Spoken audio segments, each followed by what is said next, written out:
Hello, everyone. Welcome to part 2 of our 3-part series on customizable earring shapes. So in part 1, we made these pretty round earring shapes with a little bit of flair. And now we're going to make this teardrop shape, also with a little bit of flair.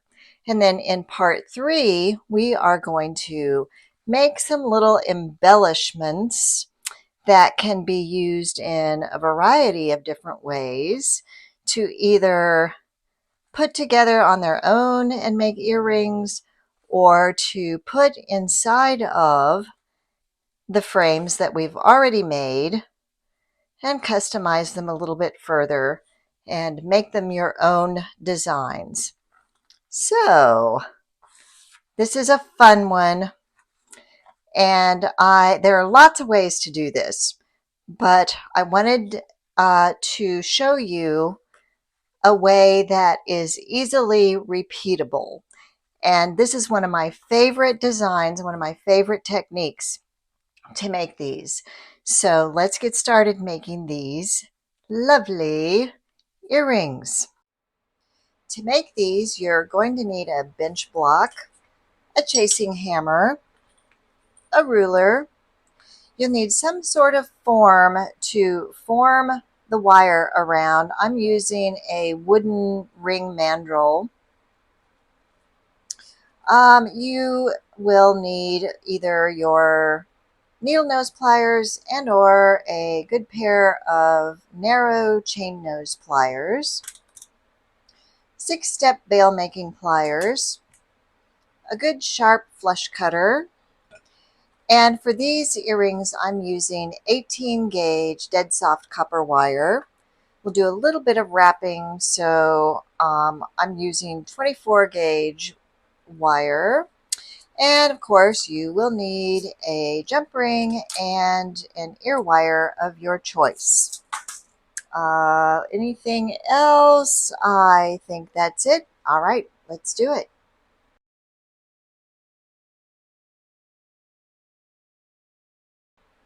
To begin with, cut 2 pieces of 18 gauge wire, each 8 inches long. And then take your form, place the wire kind of centered on the form as much as you can. Hold it with your thumb and then bend the wire around your form. Cross the wires over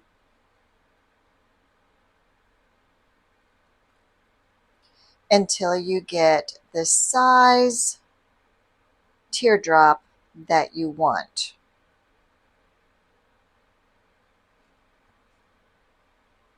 When you get that the way you want it, hold your form just below that intersection. It's okay if these wires, if one is shorter than the other right now. I kind of like that. It adds to the design a little bit later, which I'll show you. So when you get these, the size teardrop that you want, hold it right below this intersection.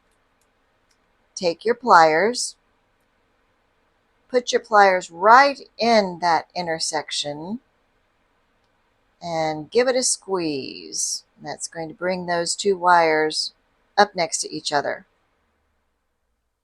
Okay, then do the same thing with your other wire. Hold it firmly on your form with your thumb, about in the center. Bend it around your form.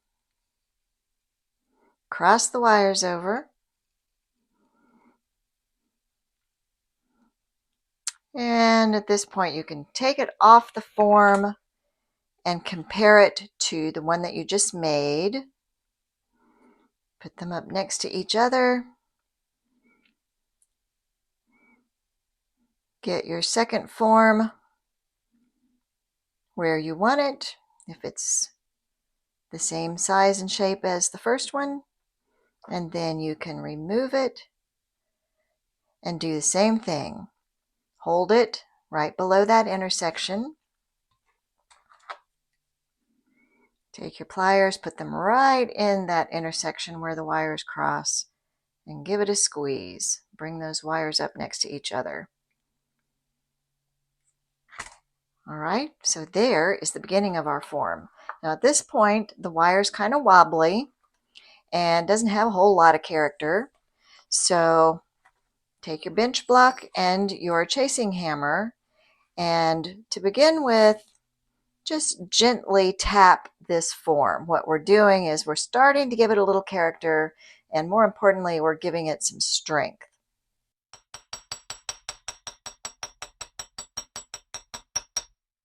And I like to do both sides. Just do the circle part, don't do the top part right now.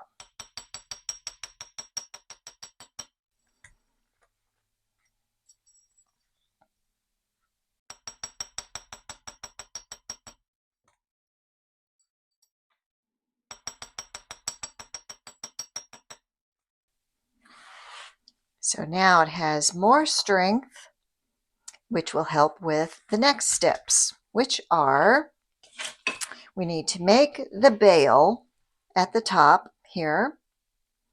So using your bail pliers, I'm going to use the third step on the bail pliers to make this top bail. So take your form between your thumb and fingers, just like this, and then with your bail pliers, put them right above where that bend is. See where that bend is? We're going to go just above that and bend these wires straight down like that. And do the same thing with your other one.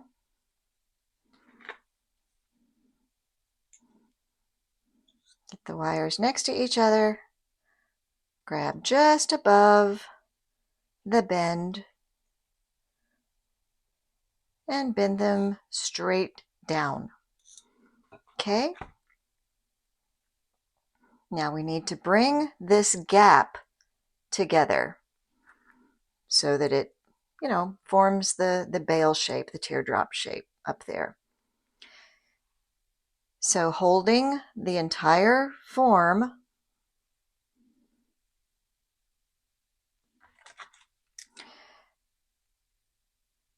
put your pliers again right above that bend and give it a squeeze. And it's okay if those loops flare out a little bit because we can adjust those. But the main thing we want to do is start bringing those wires together and filling in that gap. Okay, it looks a little wonky right now. It's all right. Wires always get wonky and we have to tame them. Right, let's do the same thing on the other one. Let's kind of grab it all together. Take your pliers right above the bend and gently squeeze.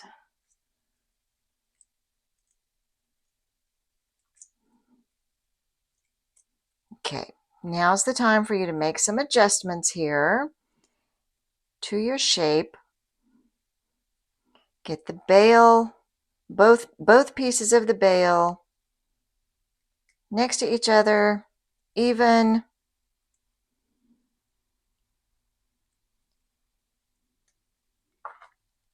And that will help with our next step,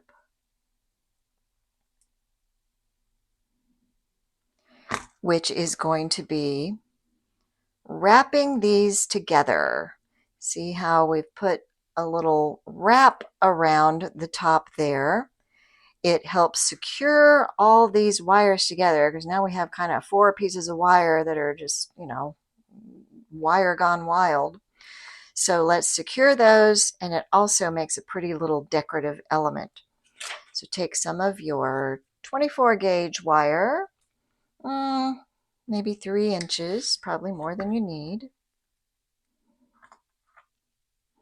And I'm going to make 4 wraps around the top. You make however many you want.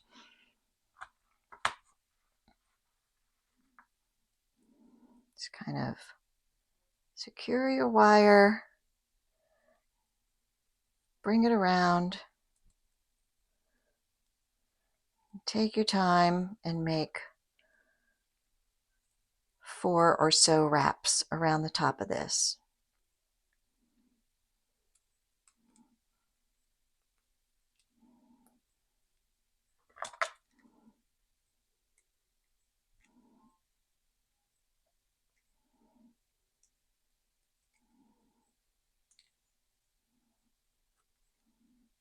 And then when you're satisfied with your wraps,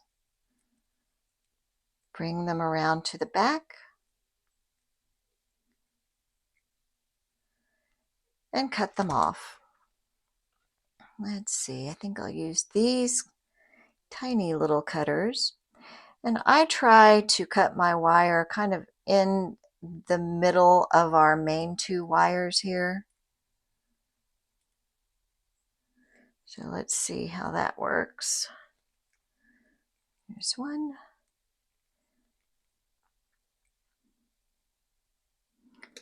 There's 2. And then you can kind of make sure your wrapping wires sit next to each other. Give them a little squeeze where needed. And tuck in those tips so that they don't poke out.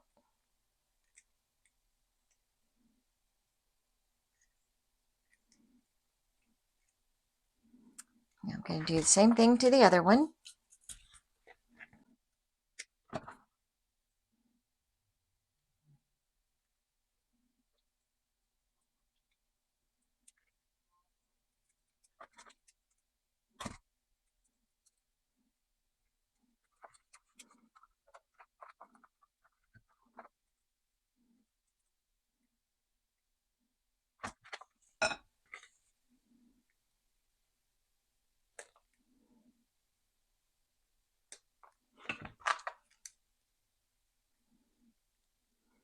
Now that we have the tops wrapped, we want to mirror these earrings. So we have, say on this one, we have 1 curl that's shorter, 1 curl that's longer. That's what we're going to do here, but we need to mirror the length of our wires here. So this one is a little shorter. I'm going to cut it a little shorter still. Just going to cut that off like that. And then I'm going to make this earring look the same. So I need to cut this wire so that it looks like this wire, approximately.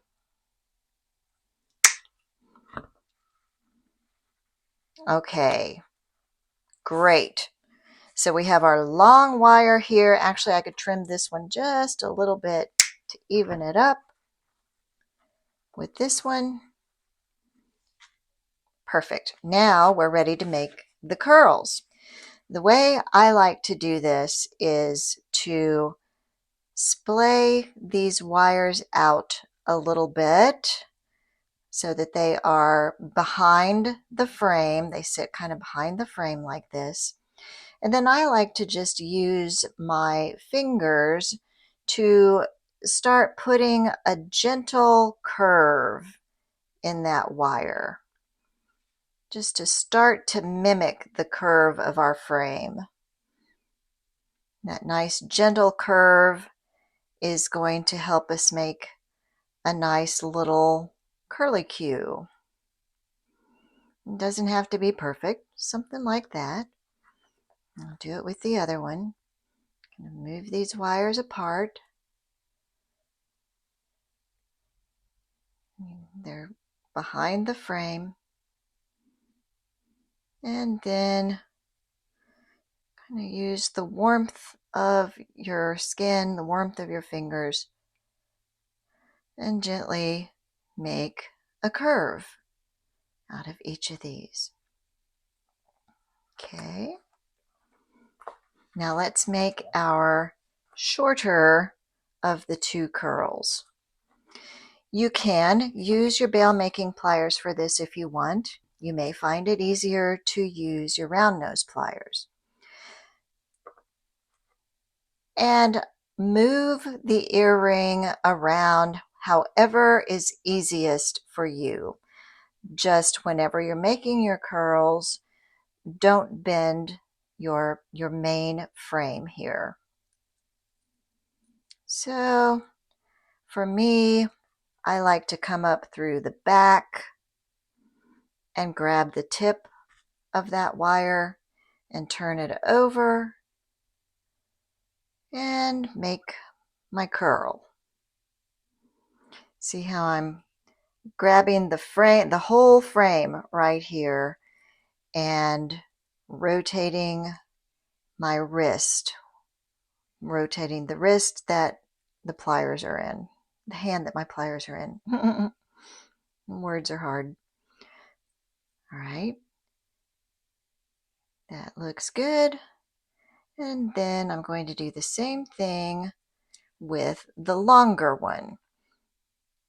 And this is where you can get really creative. You can make tight swirls, loose swirls, whatever you want to do. This is just the beginning of customization. I'm going to grab that, curl around there.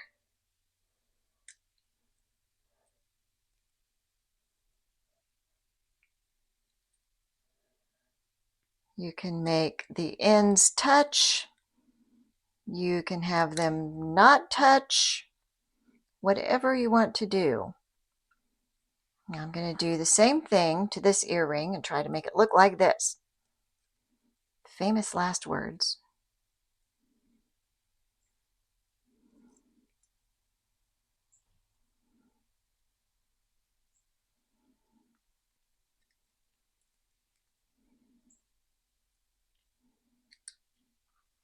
Okay, do the longer one.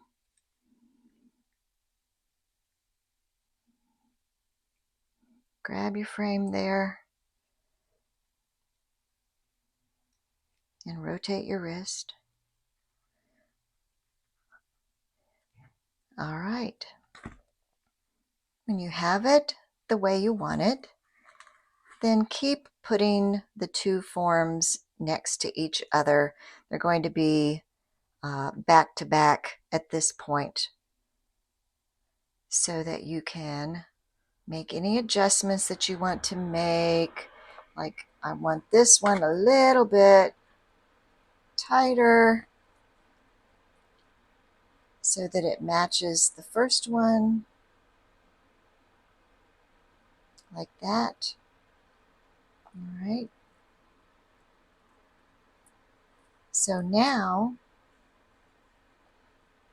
there is our pair of teardrop shaped earrings. These are a basic shape that you could leave just like that. You could run it through the tumbler. You could texturize it a little bit with the ball peen portion of your hammer. You can flare out the sides a little bit. You can do whatever you want at this point, and they're going to be beautiful. I cannot wait to get these in the tumbler and then move on to our next video, which will be making our little embellishments that we can put in either the teardrop shapes or the round shapes and really start customizing these earrings. I hope that you have enjoyed this part of the series. If you haven't seen part 1 and you want to know how to make a basic round shape like this that you can customize, go back and look at the video. I'll link it at the end of this video. And then stay tuned for part 3 of 3 in the series for some fun embellishments. Thank you so much for being here. As always, I really appreciate you. And let me know what you think of these.